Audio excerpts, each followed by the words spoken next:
I'm going to talk to you about some things I've learned in my journey. Most from experience, some of them I heard in passing. Many of them I'm still practicing, but all of them I do believe are true. Now, they may be truths to me, but don't think that that makes them mine, because you cannot own a truth. So please think of these as signposts, approaches, paradigms that give some science to satisfaction. They're yours to steal, they're yours to share, likened to your own lives, to personally apply in your own lives, in your own way, should you choose to. So, here we go. Unbelievable is the stupidest word in the dictionary. Should never come out of our mouths. Think about it. To say, oh wow, what an unbelievable play. It was an unbelievable book, an unbelievable film, an unbelievable act of courage. Really? It may be spectacular, it may be phenomenal, most excellent or outstanding, but unbelievable? Give others and yourself more credit. It just happened. You witnessed it. You just did it. Believe it. Give your obstacles credit. You know, once you do find your frequency on something, go forward if you're a non-tyrant and don't ask permission. And that's the not giving a damn part. I've found that the world will actually acquiesce and go, yeah, I'll give you a green light on that, if you actually go forward and mean it, and you're gonna do it by hook or by crook and not ask permission. Life is not easy. It is not. Don't try to make it that way. Life's not fair. It never was. It isn't now, and it won't ever be. Do not fall into the trap, the entitlement trap, of feeling like you're a victim. You are not. Get over it and get on with it. And yes, most things are more rewarding when you break a sweat to get them. Sit here in that discomfort long enough to go, okay, until you come out the other side to go, all right, I'm good with me again. I don't want to leave a place I traveled to until I get to the point of going, I could live here. This could be my existence. And as soon as I get to that point, then I'm like, okay, you can go.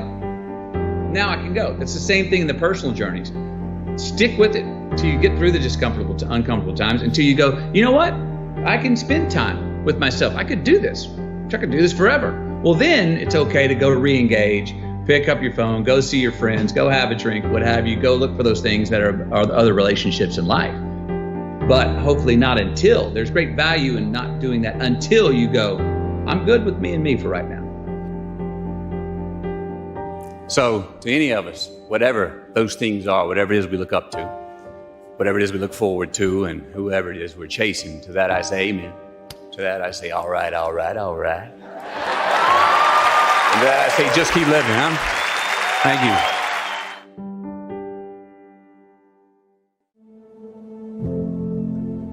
you. See, happiness is an emotional response to an outcome.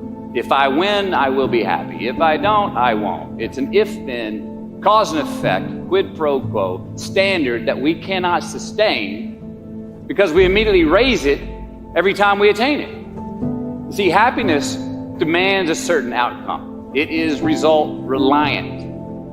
And I say, if happiness is what you're after, then you're going to be let down frequently and you're going to be unhappy much of your time. Joy, though, joy is a different thing. It's something else. Joy is not a choice.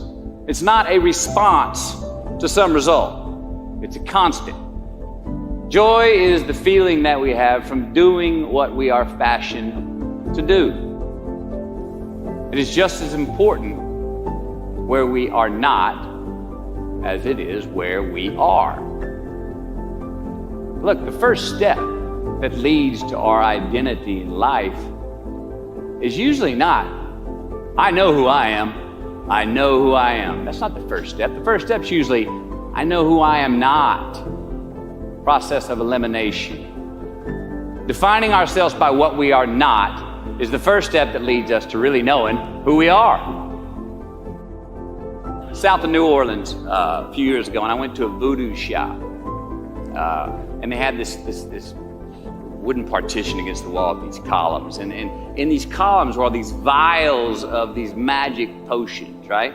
And the headings above each potion defining what they would give you were things like fertility, health, family, legal help, energy, forgiveness, money. Guess which column was empty? Money. Let's admit it. Money is king today. It's what makes the world go round. It is success. The more we have, the more successful we are, right? Now, I would argue that our cultural values have even been financialized. Humility is not in vogue anymore. It's too passive. It's a get rich quick on the internet, richest 15 minutes of fame world that we live in, and we see it every day. But we all want to succeed, right? So the question that we got to ask ourselves is what success is to us, what success is to you. Is it more money? That's fine. I got nothing against money. I don't. Maybe it's a healthy family. Maybe it's a happy marriage. Maybe it's to help others, to be famous, to be spiritually sound, to leave the world a little bit better place than you found it. Continue to ask yourself that question. Now, your answer may change over time, and that's fine. But do yourself this favor. Whatever your answer is, don't choose anything that will jeopardize your soul. Prioritize who you are, who you want to be, and don't spend time with anything that antagonizes your character. Don't drink the Kool-Aid, man. It tastes sweet, but you will get cavities tomorrow. All right, life is not a popularity contest. Be brave, take the hill, but first answer that question, what's my hill?